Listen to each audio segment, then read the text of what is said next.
제가 오늘 전한 말씀, 우리 같이 말씀의 제목을 한번 읽어보겠습니다. 시작. 빈틈없는 공동체를 이루자. 여러분, 이스라엘과 남유다는 하나님을 섬긴다고 하면서 우상을 같이 섬겼던 민족이죠. 그래서 결국에는 BC 720년에 북이스라엘이, 그 다음에 BC 586년에 남유다가 각각 아수르와 바벨론의 멸망을 당하게 됩니다. 여러분, 하나님을 섬기는 것과 우상을 섬기는 것은 같이 할 수 있나요? 없나요? 같이 조립할 수가 없죠.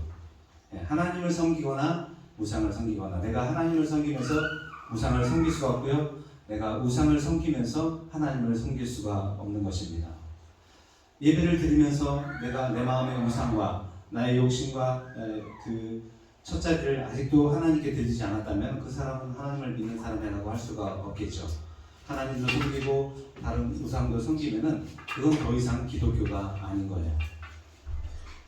모양은 기독교처럼 보이지만 실제로 하나님을 마음으로 온전히 하나님 한 분만을 내 마음의 중심에 모시지 않았기 때문에 그건 기독교가 아닌 겁니다.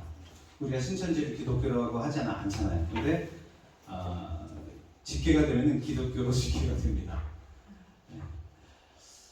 여러분, 그러면은 이런 실상은 하나님을 믿는 믿음이 없는 그런 사람에게 어떤 현상이 나타나냐면 영적 현실이 정확하게 드러나게 됩니다. 아무런 능력이 없다는 거예요. 하나님을 믿는다고 하고 교회를 다니지만 아무런 능력이 나타나지 않는 거예요. 이스라엘 백성과 남유다는 하나님을 믿는 것처럼 겉으로는 보였지만 결국에는 아수르와 바벨론에게 처참하게 심판을 받게 됩니다. 이스라엘이라는 나라를 멸망시키심으로 그들의 종교인과 그들을 지켜줄 아무런 힘이 없다는 것을 보여주신 것입니다.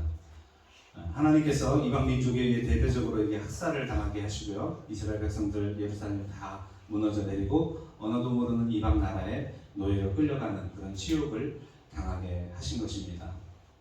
그 믿음이 그들을 구원해 주지 못한 거죠. 예레미야 선지자의 예언대로 포로 생활 70년 만에 이스라엘은 고토로 돌아왔지만 여전히 그들의 삶은 녹록지 않았습니다. 그들의 삶은 여전히 허덕였고 먹고 살기가 너무 힘들었어요. 자기가 가진 땅들, 재산들을 다 팔아서 먹을 걸 사고 했지만 그럼에도 불구하고 먹을 게 없어서 자식을 팔아야 되는 상황까지 간 거예요. 그러면서도 자식을 팔았으면 나중에 돈 벌어서 찾아올 수가 있을까요? 돈도 없습니다. 그럴 형편도 안 되는 거예요. 그런 참 비참한 상황에 놓여져 있는 것을 볼 수가 있습니다. 스룹바벨이 첫 번째 포로 교환을 이끌면서 돌아와서 성전을 건축하죠. 제2성전이죠. 제2성전을 건축하면서 그 터를 놓는데 예전에 그 솔로몬 성전의 영광을 받던 사람들이 그걸 보면서 펑펑 웁니다. 자기들이 예전에 드렸던 그 예배터는 너무나 웅장했고 아름다웠고 위대했는데 스룹바벨이 와서 성전터를 놓는 걸 보면서 너무나 작은 거예요. 그걸 보면서 울음을 터뜨리고 대성통곡을 합니다.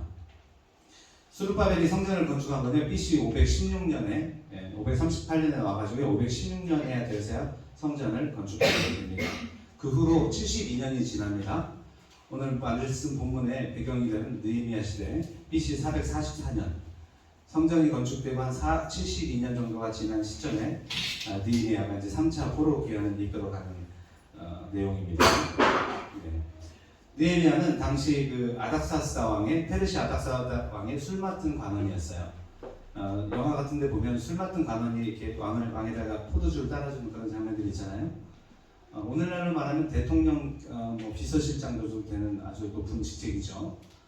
그런 일을 맡아서 하고 있던 사람이었는데요. 아닥사스다 왕 20년 기슬로월, 유대력으로 9월입니다. 9월에 유대에서 형제들이 옵니다. 그 형제를 통해서 소식을 듣게 돼요. 고향 땅 어떠냐라고 이렇게 물어봤는데 그 형제들이 전한 소식은 포로로 끌려가지 않고 남아있던 그 사람들이 너무나 많은 능욕을 당하고 예루살렘은 성은 허물어졌고 성문은 불타버렸다라는 그런 소식을 듣게 되는 겁니다. 이 소식을 들은 느헤미야는 수일 동안 울면서 금식하며 하나님 앞에 기도하게 됩니다. 여러분, 느헤미야는 잘 지내고 있었습니다. 페르시아에서 그 권력을 누리면서 잘 살고 있었던 사람이에요. 그럼에도 불구하고 자기 같은 유다 백성 예루살렘이 그렇게 어려움을 당한다는 것을 들었을 때 금식하며 울며 기도하는 그런 하나님의 백성을 사랑하고 하나님의 약속의 땅을 사랑하는 사람이었습니다. 느헤미야는 민족을 대표하듯이 그들의 범죄를 다 자기도 같은 죄를 지은 것으로 대리하면서 하나님 앞에 아뢰면서 불쌍히 여겨주실 것을 기도합니다. 그들이 이런 고통을 당한 것은 모세에게 하셨던 말씀대로 되었다는 것을 고백합니다. 인정하면서 고백합니다. 우리가 죄를 우상을 따라갔을 때 이렇게 되도록 될 것이라고 모세가 분명히 예언을 했는데 그대로 됐다라는 거죠. 그러나 동시에 하나님의 계명을 지키게 되면 그 쫓겨간 자들도 다시 하나님의 땅, 약속의 땅, 하나님의 이름을 주었던 그 땅에 돌아오게 하실 것이라는 그 약속을 기억해 달라고 간구하는 것을 볼 수가 있습니다. 그냥 무조건 나를 구해달라는 게 아니라 약속의 말씀대로 하나님이 약속하셨던 대로 우리가 그렇게 고난받았고 이제는 하나님 그 약속하시지 않으셨습니까? 우리가 주님께로 돌아가고 주님의 약속의 말씀을 지키면 주님께서 우리를 다시 고향 땅으로 인도하시겠다고 하시지 않으셨습니까? 그 말씀을 붙들고 기도한 겁니다. 그리고 이제 니산월 유대력 1월입니다. 한 4개월 정도 지난 시점에 느헤미야가 이제 왕에게 포도주를 따라주고 있을 때입니다. 아닥사스다 왕이 보니까 느헤미야 얼굴이 수심이 가득해요. 그래서 무슨 일이냐? 라고 물어보니까 그때 이제 느헤미야가 이때다 싶어가지고 자기가 계획했던 것을 전부 다 얘기합니다. 그러면서 그 성벽을 재건할 수 있는 조서를 받아내고요. 그리고 거기에 소요되는 모든 재료까지도 약속을 받아내는 겁니다. 왕이 그걸 해달라고 하는 거죠. 보통 왕이 뭐 그런 일을 해주진 않을 텐데 하나님이 은혜를 주셔가지고 그 왕의 마음을 바꿔주십니다. 그래서 선뜻 그렇게 하라고 허락을 해주는 거예요. 그래서 이 느헤미야가 유대의 총독으로 부임을 하게 되는 것입니다. 여러분, 유대 총독이 높은 지위일까요? 아니면 술 맡은 관원이 높은 지위일까요? 당연히 술 맡은, 쉽게 얘기하면 우리나라의 지방의 군수로 가는 게 나아요? 아니면 대통령 비서실장 하는 게 나아요? 당연히 대통령 비서실장 하는 게 훨씬 낫죠. 근데 그거를 내려놓고 유대 총독으로 가서 성벽 재건을 하자는 겁니다. 그래서 이 예루살렘에 와서 이제 밤에 도착을 해가지고 밤에 한번 쭉 예루살렘 성벽을 돌아봅니다. 돌아보고 나서 유다의 백성들, 제사장들, 방백들, 귀족들을 다 불러 모아놓고 예루살렘 성을 다시 건축해서 다시는 이런 수치를 당하지 말자라고 독려합니다. 여러분, 그 1차 포로 귀환하고 나서도요 성전을 지켜야 했어요. 그 어려운 여건에 먹고 살기도 힘든 상황에서 하나님께서는 성전을 지으라고 하시는 거예요. 영적인 성전이 먼저 세워지고 그 다음에 우리 먹고 사는 문제인 거라는 거죠. 우리가 좀 살만하니까 먹고 살만하니까 성전을 짓는 것이 아니라 먼저 성전을 짓고 먼저 제단을 세우고 그 다음에 우리의 먹고 사는 문제를 챙기라는 겁니다. 이 성벽 재건도 마찬가지예요. 성벽 재건 너무 힘든데 그렇게 그런 상황에서 무슨 성벽 재건이냐, 무슨 우리 먹고 죽어도 먹을 게 없다라고 할 정도로 그런 상황임에도 불구하고 성벽을 먼저 짓게 하는 그 일에 백성들을 독려하고 모은 것입니다. 그리고 이제 느헤미야는 그 백성들에게 하나님의 손이 자기를 도운 일, 어떻게 내가 이렇게 돼서 유대 총독으로 오게 됐고 성벽을 재건하게 됐는가를 다 간증을 합니다. 그리고 그걸 보면서 하나님이 드디어 이스라엘을 이 유다를 돌아보시는구나를 백성들이 깨닫게 된 것입니다. 그러나 거기에는 암몬 사람 산발락과 그의 종 도비야, 아라비아 사람 게셈이 있었습니다. 느헤미야가 하는 말을 들으면서 비웃으면서 너희가 왕을 배반하려고 하느냐? 너희들 지금 반란하려고 성벽을 쌓고 지금 이러고 있는 거 아니야? 라고 이 비아냥거리는 겁니다. 그들에게 느헤미야는 말합니다. 느헤미야 2장 20절에 내가 그들에게 대답하이르되 하늘의 하나님이 우리를 형통하게 하시리니 그의 종들인 우리가 일어나 건축하려니와 오직 너희에게는 예루살렘에서 아무 기업도 없고 권리도 없고 기업되는 바도 없다 하였느니라. 너희들에게는 아무런 기업도 여기 없다. 암몬 사람, 아라비아 사람이 예루살렘과 아무 연관이 없죠. 그 사람들이 이 땅에 기업을 얻을 일이 없다라는 겁니다. 너희들이 상관할 일 아니라는 겁니다. 그들은 예루살렘 성벽 재건에서 아무 상관없는 사람들인데도 불구하고 와서 방해를 하는 겁니다. 하나님의 백성은 오직 믿음의 백성들만이 하나님의 백성들이고 그 백성들이 기업을 얻게 되는 겁니다. 비방하는 사람들에게는 기업도 없고 기업됨이 없는 것입니다. 성전 건축을 할 때는 동시다발적으로 이루어졌습니다. 이렇게 쭉 이렇게 지어간 게 아니고요. 동시다발적으로 쫙 지어 올라갔어요. 그러니까 무너진 데를 보수하고 메꾸고하면서 자기 집에서 가까운 곳부터 시작한 거예요. 각 사람들이 사는 집에서 가까운 곳에서부터 성벽을 메우기 시작하면서 올라간 거예요. 정말 여자들 뭐 다 동원돼가지고 막 그렇게 열심히 이 성벽 재건 사업에 같이 동참을 한 겁니다. 그러자 산발랏은 성이 건축된다는 소식을 듣고 나서 크게 분노하면서 유다 사람들을 향해 비아냥거립니다. 우리 한번 2절하고 3절을 한번 읽어보겠습니다. 네헤미야 4장 2절 3절 시작. 자기 형제들과 사마리아 군대 앞에서 일러 말하되 이 미약한 유다 사람들이 한 일이 무엇인가? 스스로 견고하게 하려는가? 제사를 드리려는가? 하루에 일을 마치려는가? 불탄도를 흙 무더기에서 다시 일으키려는가 하고 암몬 사람 도비아는 곁에 있다가 이르되 그들이 건축하는 돌 성벽은 여호가 올라가도 곧 무너지리라 하더라. 산발랏은 사마리아의 군대를 가진 리더였죠. 이방 지도자였습니다. 그 군대 앞에서 미약한 유다 사람들이 뭘 하냐, 니들이 뭐가 있다고 뭘 할 거냐라고 니들은 해봤자 안 된다. 너희들이 한 거는 그냥 여호가 올라가 무너질 것이다 라는 식으로 비방을 하는 겁니다. 여러분 이방 사람이 그 하나님의 백성을 비방하는 경우는 성경에 종종 나오죠. 골리앗이 다윗 앞에서 그 이스라엘 백성들을 갖다가 막 무시하는 말들 했던 거 기억하실 겁니다. 그리고 히스기야 왕 때 아수리아 왕 사네드립의 그 군대가 와가지고 점령했을 때 그의 종 랍사기가 와가지고 그 예루살렘에서 유다 방언으로 막 소리치는 거 나오죠. 막 무시하고 너희 하나님이 뭐라고 우리 이 아수르 대왕이 신들이 다 지금까지 모든 민족을 다 멸절하면서 내가 이렇게 왔는데 너의 신이 나를 막을 수 있을 것 같냐 막 이러면서 모욕을 하잖아요. 근데 히스기야가 어떻게 해요? 그 봉헌령이라고 하나? 하여튼 입을 절대 열지 못하게 딱 명령을 내렸습니다. 아무 대꾸를 하지 않는 거예요. 그렇게 비방하는데도 유다 방언으로 알아들으라고 유다 말로 이렇게 막 해주는데도 불구하고 아무 말도 하지 않고 대응하지 않는 것입니다. 여러분 예루살렘 성을 다시 건축하는 것은 하나님의 뜻이었습니다. 방해하는 사람들의 말은 이래서 안 되고 저래서 안 되고 결국 못할 것이라는 겁니다. 그들은 비방할 뿐 아무런 재정적인 도움을 주지 않았습니다. 자기들의 이권을 지키는 데만 관심이 있었지 하나님의 뜻에는 관심이 없는 것입니다. 이스라엘이 광야 40년도 광야 한 며칠 한 열흘 가고서 이 가데스 바네에 오잖아요. 며칠 아니죠. 가데스 바네에 처음에 왔을 때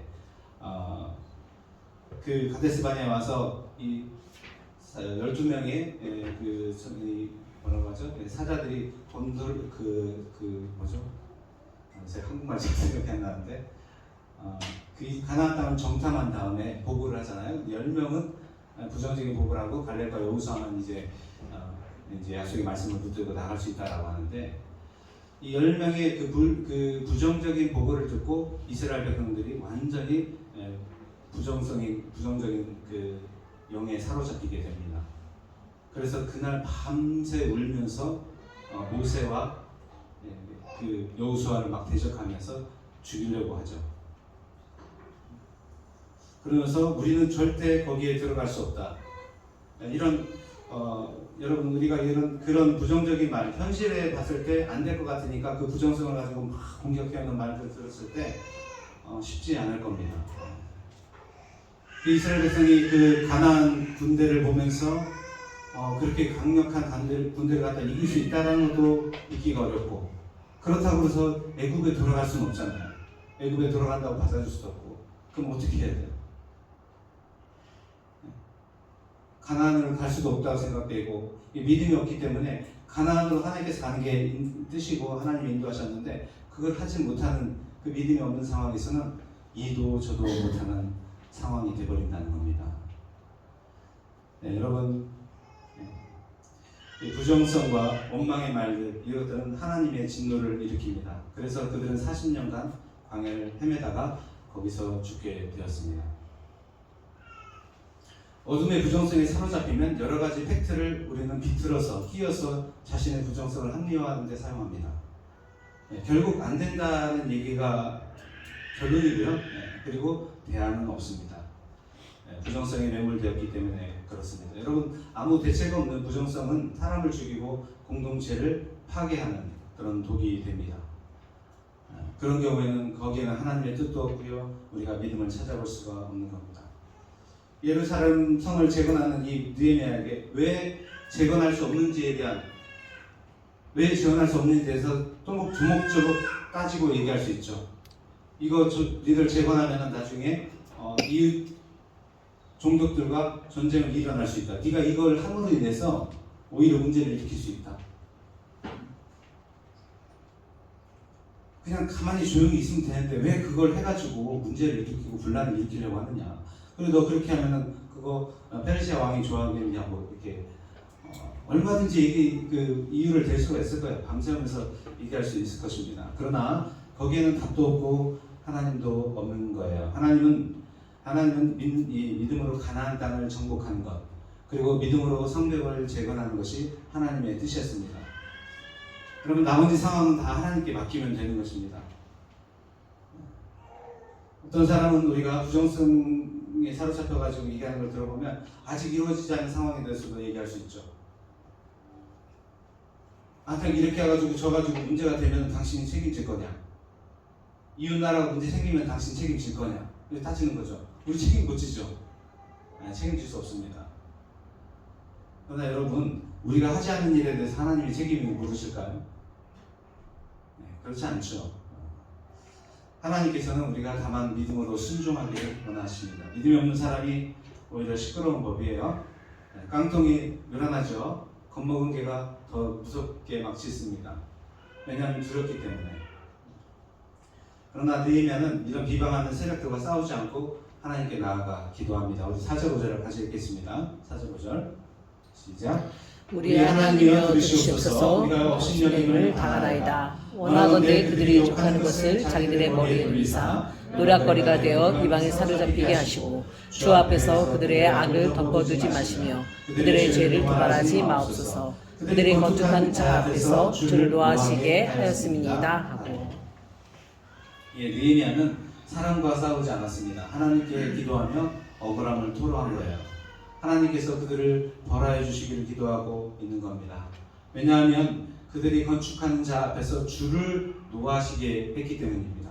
하나님을 노하게 했기 때문에 하나님이 해결해 달라는 겁니다. 즉, 이 성벽 재건의 일은 하나님의 일이지 느헤미야의 일이 아니었다는 겁니다. 하나님의 일이에요. 성벽 재건의 일을 갖다 비방하는 것은 하나님을 비방하는 것이었다는 거죠. 하나님 이거 제가 원해서 한 거 아니잖아요. 하나님이라고 해서 하는 거잖아요. 근데 비방합니다라고 했을 때 그 하나님의 일을 비방하는 것은 하나님을 욕하는 것입니다. 그러므로 그들은 그들의 악을 하나님께서 벌해주시라고 이렇게 기도하고 있는 겁니다. 느헤미야는 자신이 심판하지 않아요. 거기에 디스커션하거나 싸우지도 않습니다. 비방하지 않고 같이 싸우지 않고 하나님께 믿음으로 맡기는 것입니다. 여러분, 우리도 그렇잖아요. 우리가 누군가 나에 대해서 비방의 말을 듣거나 이렇게 할 때 우리는 눈에 보이는 사람과 싸우기가 쉬워요. 왜냐하면 그때 감정이 막 요동치잖아요. 그리고 누가 옳고 그른가를 막 나는 해명을 해야 될 것 같고 변명해야 될 것 같고 이런 생각들이 들잖아요. 어떤 분이 그러더라고요. 그때 막 긴장해가지고 이해를 못했던 걸 침대 가서 밤에서 이제 생각이 나가지고 이불킥을 막 한다고 그런 얘기를 할 정도로 그런 것들에 대해서 내가 왜 그렇게 바보같이 얘기를 잘하지 못했을까 뭐 이런 생각도 하고 뭐 그런 거죠. 그렇게 변명하려 할 수 있습니다. 그러나 여러분, 이건 전부 다 무익한 것입니다. 왜냐하면 우리의 싸움은요, 혈과 육의 싸움이 아니기 때문에 그렇습니다. 사람과 싸우는 게 아니기 때문에 그렇습니다. 에베소서 6장에서 말합니다. 마귀의 관계를 능히 대적하기 위하여 하나님의 전신갑주를 입으라. 우리의 씨름은 혈과 육을 상대하는 것이 아니오 통치자들과 권세자들과 이 어둠의 세상 주관자들과 하늘에 있는 악의 영들을 상대합니다. 우리의 싸움은 우리 안에 뱀처럼 슬그머니 들어와 뼈를 들고 있는 악의 영들에 대해서 선포하며 싸우는 것입니다. 우리는 사람과 싸우는 사람들 아닙니다. 마치 저쪽 반대파, 정치에서도 보면 야당 해가지고 반대파를 갖다 막 정죄하고 막 거의 악마화하는 것들. 우리는 그 사람을 미워하고 사람에게 죄를 돌릴 것이 아닙니다. 그들의 역사하는 영을 봐야죠. 우리는 그 영에게 선포하면서 이겨나가는 겁니다. 느헤미야는 산발랏 일당의 방해에 열동하지도 않고요, 묵묵하게 성을 건축해 나갑니다. 어느새 성이 연결되고 높이가 어느새 절반 정도가 세워졌습니다. 왜냐하면 백성들이 정말 마음을 들여서 막 우리 북한에서 보면 막 열심히 막 명령에 따라서 뭐 쉬지도 않고 일하잖아요. 막 정말 그렇게 전심으로 함께했기 때문에 순식간에 그 성벽이 세워지기 시작한 거예요. 그러니까는 아까 그 산발랏도 그렇게 하는 거죠. 막 그걸로 비난을 하잖아요. 하루에 일을 마치려고 하는 거, 하루 만에 일을 마치려고 막 그렇게 막 전투적으로 이렇게 하는 것을 보면서 산발랏도 이제 긴장을 했던 거죠.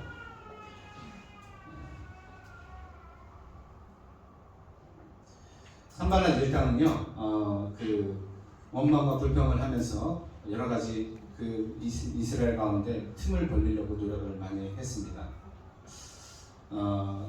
느헤미야를 갖다가 초청을 합니다. 회의하자고. 회의를 하자고 초청을 합니다. 10번을 초청을 했습니다. 10번. 왜 그랬냐면 초청을 해가지고 오는 길에 매복을 해가지고 죽이려고. 성 안에만 있으니까 죽일 수가 없잖아요. 그러니까 불러내서 죽이려고 회의를 초청을 해서 우리끼리 하자고 합니다. 산발랏이 직접 하는 게 아니라 산발랏의 매수가 된 유대인들을 통해서 이런 문제가 있다더라, 이런 관계가 접수가 되고 이런 일이 있다고 지금 우리한테 소리가 들리는데 이거 우리한테 와서 얘기해보자 한번. 너 만약에 안 오면 이거 나 그냥 아닥사스 왕한테 직구할 거야. 선택해. 네 선택해. 난 너를 위해서 얘기하고 싶은 거야. 너를 생각해서 내가 이렇게 오라고 하는 거지. 만약에 안 오면 나 바로 그냥 직구할 수밖에 없어 라고 협박을 하는 겁니다. 당근과 채찍을 주면서 이 느헤미야를 어떻게든지 그 성벽재건에서 빼서 끌어내려고 하는 것입니다. 그러나 여러분, 느헤미야는 대꾸도 하지 않습니다. 바쁘다고 안 갑니다. 바쁘다고 하지 않아요. 마치 예수님이 유대의 정치적인 왕으로서 반란을 일으킨다는 그런 반란 프레임을 씌웠잖아요. 그렇게 해서 했던 모함과 같습니다. 오늘날도 마찬가지입니다. 마귀가 하는 일은 똑같아요. 하와한테 어떻게 했어요? 마귀가? 하나님이 뭘 잘못했어요? 하나님 잘못한 거 없으시죠? 에덴 주셨고 생명나무 주셨고 자유 주셨죠. 네. 단순히 선악과나 먹지 말라는 말만 하셨습니다. 근데 그거를 싹 비틀어 버립니다. 선악과 못 먹게 하냐고 뭐겠어요? 뭐겠니? 하면서 물어보는 거죠. 너희들이 하나님처럼 되는 거를 막으려고 하나님이 야비하게 그러는 거야. 마귀는 똑같아요. 하는 짓이 오늘이나 예전이나 2000년 전에 똑같아요. 그래서 그걸 싹 그 사실을 팩트를 믿고 와가지고 그래서 하와가 죄를 짓도록 만드는 거죠. 그 팩트를 살짝 비꾸는 겁니다. 뉘앙스를 우리의 선한 의도, 이 느헤미야의 선한 의도를 살짝 비틀어서 느헤미야가 여기서 왕이 되려고 한다. 이런 이제 새로운 뉴스를 만들어서 이렇게 변질을 시키는 전략을 사용하는 겁니다. 여러분, 회의하자는 것은 명분이었고요. 느헤미야를 죽이는 게 목적이었다는 것입니다. 그들은 자신의 뜻대로 느헤미야가 반응하지 않자 이제는 군대를 이끌고 가서 성벽 재건을 못하게 막겠다고 합니다. 사마리아에 있는 자기 군대를 끌고 가서 이제 쳐들어가서 막겠다고 그러는 거예요. 막을 수 있을까요, 여러분? 지금 이 성벽 재건은 페르시아 아닥사스 다왕, 이 페르시아 제국의 황제가 이 허락을 해서 진행을 하고 있는 거예요. 근데 한낱 조그만한 사마리아 지역의 우두머리가 자기가 군대로 가서 그걸 막을 수 있을까요? 할 수 없죠. 겁만 주는 겁니다. 위협하는 겁니다. 여러분, 하나님이 허락하시고 이끄시는 일에 마귀는 절대 어찌하지 못합니다. 그러면 느헤미야는 아무것도 안 했을까요? 하나님 다 해줄 거니까? 그렇지 않습니다. 느헤미야가 한 일은 뭡니까? 보면은 느헤미야는 백성들에게 깨어있도록 독려합니다. 깨어서 성을 건축하는 자와 짐을 나르는 자는 다 각각 한 손으로 일을 하며 한 손에는 병기를 잡도록 했어요. 건축하는 동안 성 밖에 나가지도 않게 했고요. 성 안에서 잠을 자게 했고요. 옷도 갈아입지 않게 했습니다. 건축하는 일을 하면서 한 손에는 무기를 들고 한 손으로 일한다는 건 너무나 번거로운 일이죠. 일하는 사람이 두 손으로 일을 해야지 한 손 무기 들고 한 손으로만 일하면 힘들잖아요. 그냥 두 손으로 일하다가 저기 온다면 들면 되잖아요. 근데 굳이 왜 한 손에는 병기를 들고 한 손으로만 일하게 했을까요? 우리 김보성 지사님이 질문을 예배 때 못한다고 그러셨는데 하여튼 질문을 제가 여러 번 드립니다. 답변을 해주세요.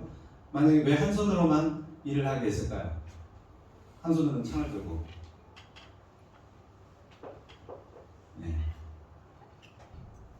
적들이 봤을 때 틈이 없게 보이려고 하는 거죠. 전혀 틈이 없게 다 준비하고 있는 것을 보니까 만약에 약간 이렇게 흐트러진 것을 보면은 어떻게 하겠어요? 이 마귀는 거기를 치고 들어오거든요. 깨어있지 못한 것 같은 모습을 보이는 사람에게 치고 들어가는 거거든요. 그렇기 때문에 그걸 아예 차단하기 위해서 창을 들고 있는 거, 물 들어갈 때도 창을 들고 가요. 그렇게 했어요. 그 사마리아의 산발락과 도비아의 군대가 왔을 때 그걸 보고서는 틈이 없네. 내가 이거 치고 들어갈 틈이 없네라고 할 정도로 그렇게 깨어서 준비토록 느헤미야는 준비를 해서 한 겁니다. 적들이 방해하려는 시도조차 못하도록 이렇게 아예 근절을 해버린 겁니다. 여러분 오늘날 교회의 성벽 제거는 어떤 의미를 가질까요? 성벽이 무너져 있다는 것은 사단의 공격에 무방비로 노출되어 있다는 겁니다. 예배의 재단은 세워져 있습니다. 예배는 드려지고 교회에 예배가 있지만 성벽에 틈이 벌어져 있어서 사단의 공격에 그냥 무방비로 쉽게 노출되는 것입니다. 이 성벽은 하나님의 보호하심과 신뢰, 그리고 또 사람들 간의 보호와 신뢰를 의미한다고 할 수가 있습니다. 이 성벽이 있음으로 인해서, 이 신뢰가 있음으로 인해서 교회 안에 빈틈이 없이 딱 세워지게 되면 어떤 사탄의 공격에도 버텨낼 수가 있고 하나님의 뜻을 일어날 수가 있지만, 이 신뢰가 깨져 있으면 조그만 공격에도 그 신뢰의 틈을 더욱 벌려버리고 결국 무너져 내리게 됩니다. 마귀는 어떻게든 이 틈을 벌리려고 오는 사자와 같이 덤벼들고 있는 겁니다. 우리에게 벌어져 있는 틈이라는 것은 어떤 것이 있을까요? 저는 두 가지로 요약을 해봤습니다. 첫째는 하나님을 향한 불신의 틈입니다. 하나님께서 이스라엘을 죄악으로 인해 바벨론을 통해서 멸망시키시고 온 세상으로 흩으셨죠. 나라가 멸망하는 가운데 이스라엘 백성들이 얼마나 간절히 기도했을까요? 자기 가족이 죽어나가고 찢겨나가는 상황에서 얼마나 간절히 부르짖었을까요? 엄청나게 부르짖었겠죠. 근데 하나님이 그 기도를 듣지 않으셨습니다. 그 죽어나가고 잡혀나가고 하는 그런 상황에서도 하나님은 기도를 듣지 않으시는 거예요. 왜냐하면 우상을 따라간 그 죄를 심판하는 때이기 때문에 심판에는 은혜가 없습니다. 심판에 대한 은혜가 없기 때문에 그래요. 그래서 항상 하나님이 기도를 들으시는 건 아니에요. 하나님의 뜻에 합당할 때 기도를 들으시죠. 그래서 하나님께서는 그들을 70년간 포로 생활을 감당하게 하셨어요. 그러니 이 이스라엘 백성 가운데 있는 생각은 뭐냐면 하나님한테 기도해봤자 무슨 소용인가. 기도 하나 안 하나 똑같네 라는 생각한 겁니다. 이런 불신이 이스라엘 가운데 팽배했던 것입니다. 하나님이 살아있긴 한 건가? 하나님이 살아계시다면 어떻게 이스라엘을 이렇게 망하게 버려둘 수 있지? 포로들이 돌아올 때도 그렇습니다. 이스라엘의 상황은 너무나 힘들었어요. 먹고 살기 너무 힘들 정도로 처참했어요. 돌아오긴 돌아왔는데, 돌아올 땐 좋았는데 돌아와서는 너무나 힘든 상황이 있었습니다. 이런 상황에서 자기들과 하나님이 함께 하신다는 것을 믿기가 어렵죠. 기도하지 않는 겁니다. 하나님과 나 사이에 이 불신의 틈이 메워져야 한다는 것입니다. 이 불신의 틈은 하나님께서 반드시 하나님 앞에 메워져야 할 때만 하나님께 우리가 기도하고 응답을 받을 수가 있습니다. 그러면 하나님께서 기도를 들으시는 겁니다. 하나님이 다시 이스라엘 백성을 귀 기울이고 들으시기 시작하셨다는 겁니다. 70년의 때가 지나고 이제는 하나님의 음성을 다시 듣게 되는 때가 이르렀다는 거예요. 그래서 기도하는 겁니다. 이제는 하나님 앞에 기도하고 나가면 하나님께서 안 들으시는 게 아니라 들으신다는 겁니다. 내 이름으로 일컫는 내 백성이 그들의 악한 길에서 떠나 스스로 낮추고 기도하여 내 얼굴을 찾으면 내가 하늘에서 듣고 그들의 죄를 사하고 그들의 땅을 고칠지라. 이제 이곳에서 하는 기도에 내가 눈을 들고 귀를 기울이니 이는 내가 이미 성전을 택하고 거룩하게 하여 내 이름을 여기에 영원히 있게 하였습니다. 내 눈과 내 마음이 항상 여기에 있으리라. 하나님은 우리의 진심 어린 간절한 기도를 듣기 원하십니다. 예수님의 피로 사신 백성의 기도를 눈을 들고서 귀 기울여 듣고 계시는 거예요. 이번에 저희가 주심마을 가서 애들을 위해서 기도하는데 애들이 막 몰려드는 거죠. 자기도 기도해달라고 자기도 기도해달라고. 이게 그냥 기도만 하고 있었는데요. 저희 아내가 근데 계속 와서 기도해달라고 오는 거예요. 애들이. 자기들의 문제들이 드러나고요.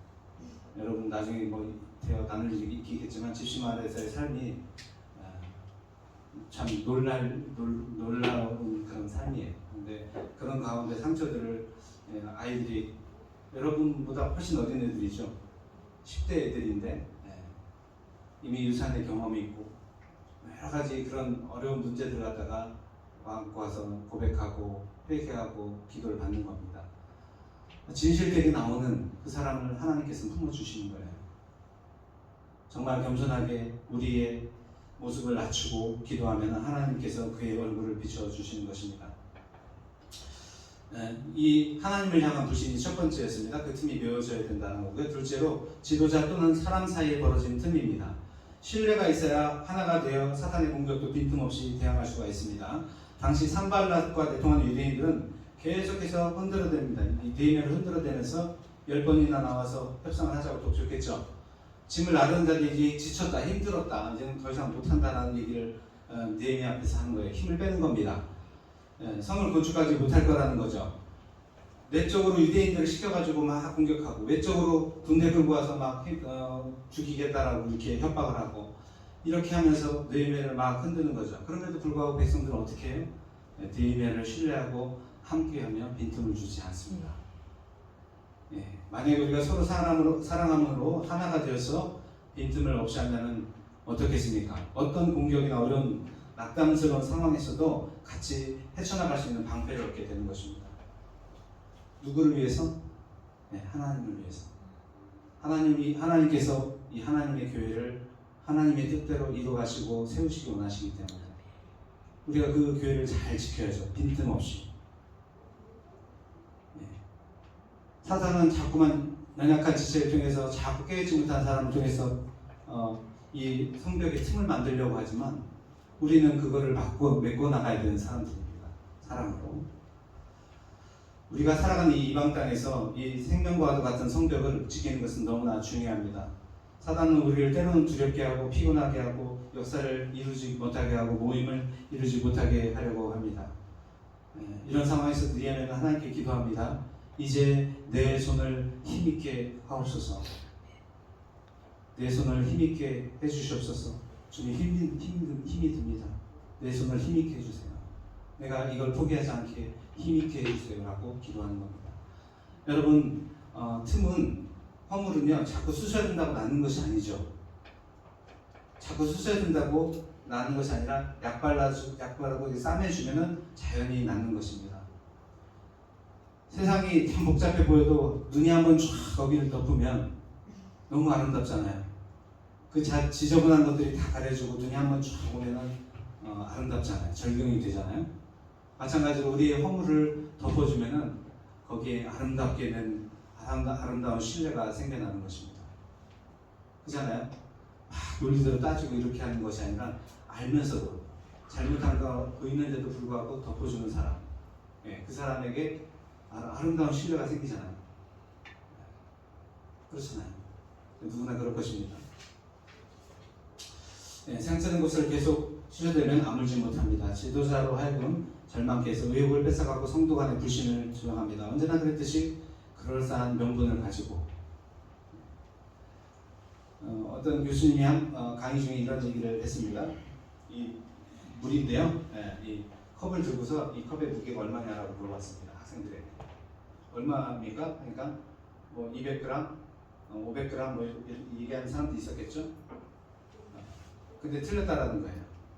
이 무게는 사람마다 다르다는 거예요.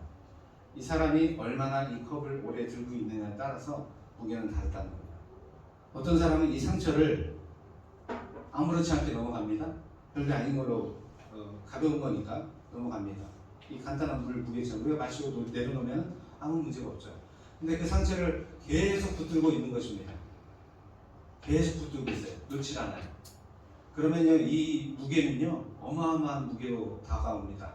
그 사람에게는 어마어마하게 큰 문제인 거예요.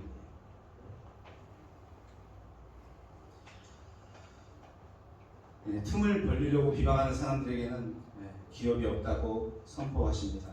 여러분, 우리도 마찬가지입니다. 그런 틈을 벌리려고 나를 어둡게 만들고 나에게 자꾸만 어둠의 영성을 전하는 사람들과 거리를 두셔야 돼요. 그거는 우리의 영혼을 지켜야 됩니다. 아, 너와 나와는 기업이 다르다라고 딱 선을 그어주셔야 됩니다.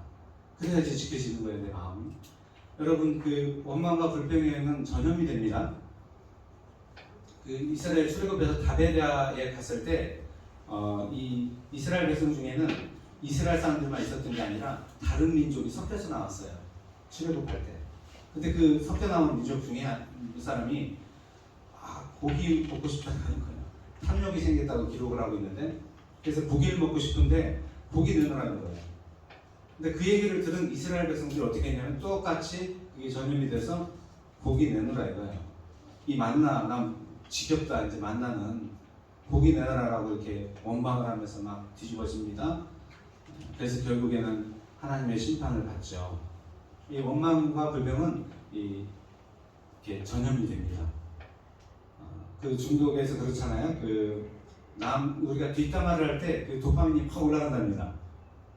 뒷담화를 할 때 도파민이 확 올라간대요. 그래서 사람들이 그 뒷담화를 할 때 그 희열을 느끼는 거예요.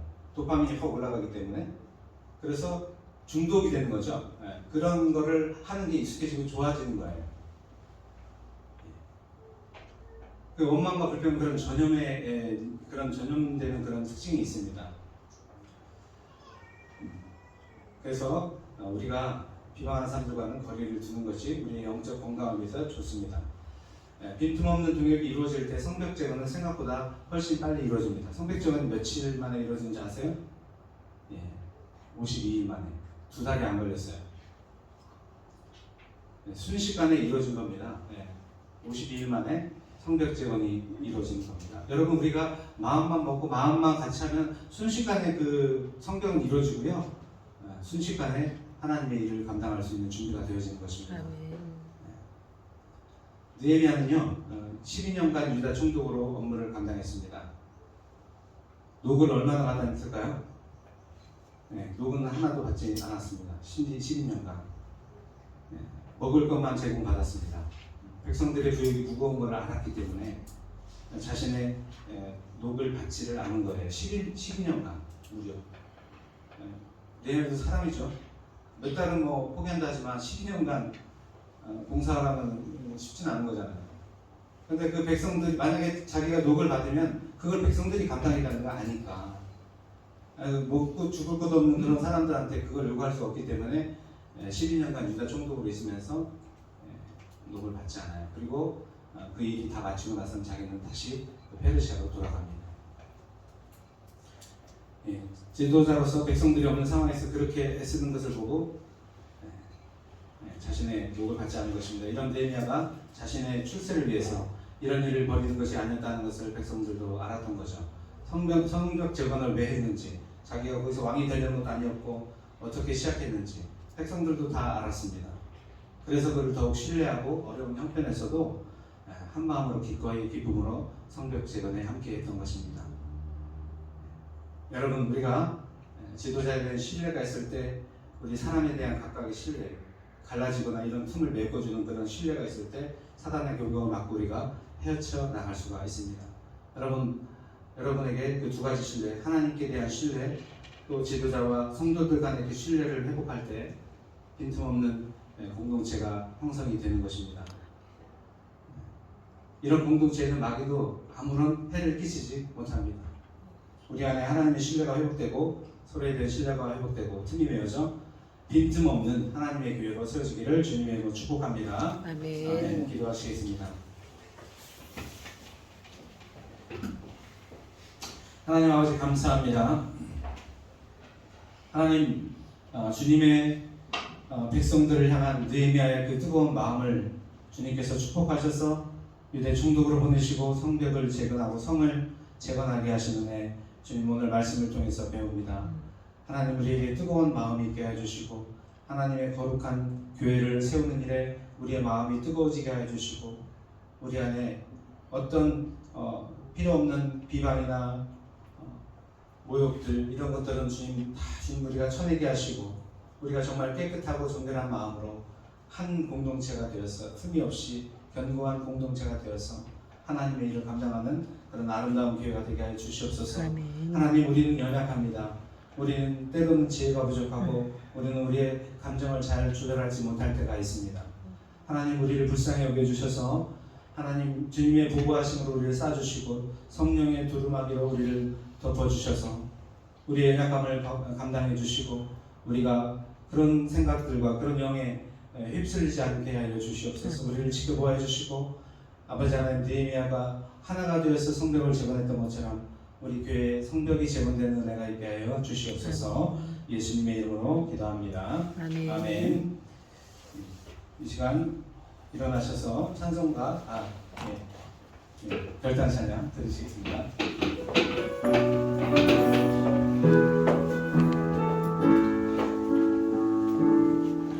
내게 허락하신 시련을 통해 나의 믿음도 강하게 살아가고